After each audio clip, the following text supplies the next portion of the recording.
नमस्कार। भारत का संविधान इतना जीवंत है जिसकी जीवंतता के कारण ही यहाँ पर अनेकता में एकता दिखाई पड़ती है।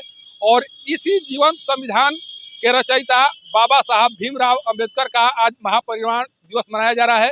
बाकायदा यहाँ पर जो उनका ये प्रतिमा है वहाँ पर बाकायदा सुबह से ही कार्यक्रम चल रहा है। लोग फूल माला अर्पण कर उन्हें नमन कर रहे हैं।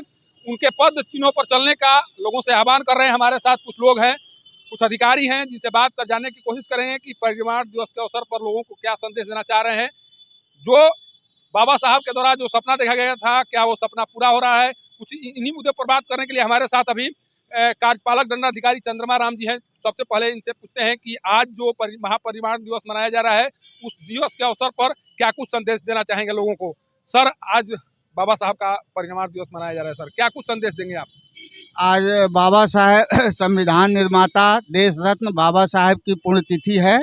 इनके पुण्यतिथि के शुभ अवसर पर हम सभी कर्मचारी, पदाधिकारी, समाज सेवी सभी लोग एकत्रित होकर सुबह से बाबा साहब को याद कर रहे हैं। इनके प्रतिमा पर माल्यार्पण किए और अभी कैंडल जलाकर इनको याद कर रहे हैं और हजारों बरस तक याद करते रहेंगे।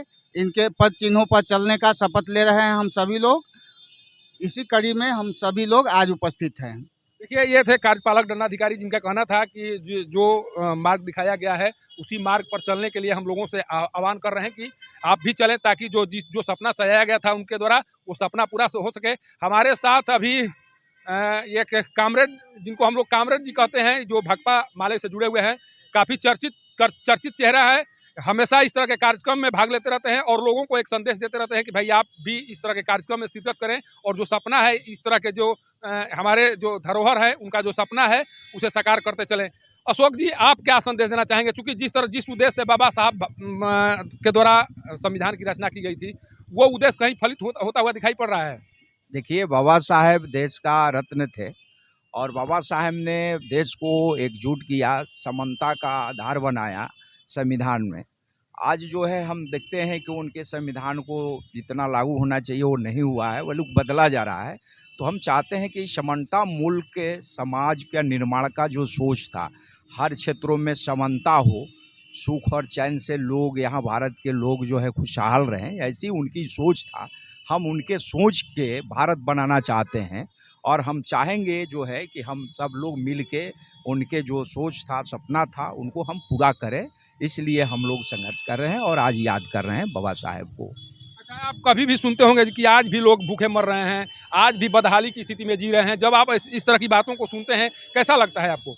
देखिए, ये तो एक विकसित कंट्री का ऐसा नहीं होना चाहिए, लेकिन यहाँ जो सरकार है, जो जमाखोरों की सरकार है और ख़ासकर जो है ये कालाबाजारियों की जो सरकार है, ये इसके चलते जो है देश में भूखमरी है। अन्न जो है अन्न सड़ रहा है, उत्पादन से बाजार, दुकान, गोदाम भरा हुआ है, लेकिन यहाँ जो है क्रय शक्ति नहीं है, जनता की गरीबी है, रोजगार नहीं है, इसलिए लोग जो है भूखे मर रहे हैं, सरकार ध्यान नहीं देती है। इसलिए जो है ऐसे हालात में जो है हम कहेंगे कि हमें सबको एकजुट होकर और ये समानता के लिए, कोई भूख से ना मरे, कोई दवा से के अभाव में ना मरे, कोई जो है आपको बिना कपड़ा के नंगे ना रह सके, किसी की बच्चा जो है पढ़ाई से वंचित ना रह सके। ऐसा हम भारत का निर्माण चाहते हैं। भारत ऐसा बने जहां सब लोगों को सब अधिकार समानता के मिले। देखिए, ये थे अशोक बैठा जी, जिनका साफ कहना है कि सब कुछ रहते हुए भी जो यहाँ के नीति निर्माता हैं या जो प्रशासक हैं, उनके द्वारा कुछ ऐसा कार्य नहीं किया जा रहा है जिससे गरीबी दूर हो सके। हालांकि जिस तरह से लगातार इनके द्वारा आवाज़ उठाती जाती रहती है, उससे जो अभी जो परिवर्तन है वो कहीं ना कहीं दिखाई पड़ रहा है। लोग जागरूक हो रहे हैं और एक जागरूक नागरिक के तौर पर उनके द्वारा कार्य भी किया जा रहा है। हमारे साथ अभी कर्मचारी यूनियन के शायद जिला अध्यक्ष हैं, उनसे भी बात कर जानने की कोशिश करेंगे कि अभी भी कुछ इस तबके के लोग हैं जिस तबके के बारे में अंबेडकर जी, महात्मा गांधी जी कहा करते थे कि उनका सेवा ही सबसे पुण्य का कार्य है, लेकिन आज भी उन्हें शब्दों से अपमानित होना पड़ता है। वैसे स्थिति में आप क्या सोच रहे हैं? सर, बहुत से कर्मचारी हैं, कार्यालय में काम करने के दौरान उन्हें अपमानित होना पड़ता है, कुछ ऐसे शब्द सुनने पड़ते हैं जो शब्द आज के हिसाब से सही नहीं है। आप क्या कहेंगे इसको लेकर? बाबा साहब की पुण्यतिथि में हम लोग जो आज सुबह से कार्यक्रम कर रहे हैं, कार्यक्रम का मूल आधार है वैसे समस्याओं को निदान के साथ साथ जो दबे कुचले, बाबा साहब ने शुरू से ही कहा था कि संगठित बनो, संघर्ष करो और शिक्षित बनो। उस मूलक समाज के लिए, समतामूलक समाज के लिए उन्होंने बहुत कुछ किया। हम लोग उसी धैर्य पर आगे चलने का प्रयास कर रहे हैं। और जो समाज के जो पिछले पायदान पर हैं, आज उन्हीं का भरोसा है, उन्हीं का माने किए गए कर्तव्य पर, उनके किए गए बात पर, उनके किए गए जो उनका जो बढ़ाने का कार्यक्रम था, उसको आज तक हम लोग लेकर के चलने का प्रयास करेंगे।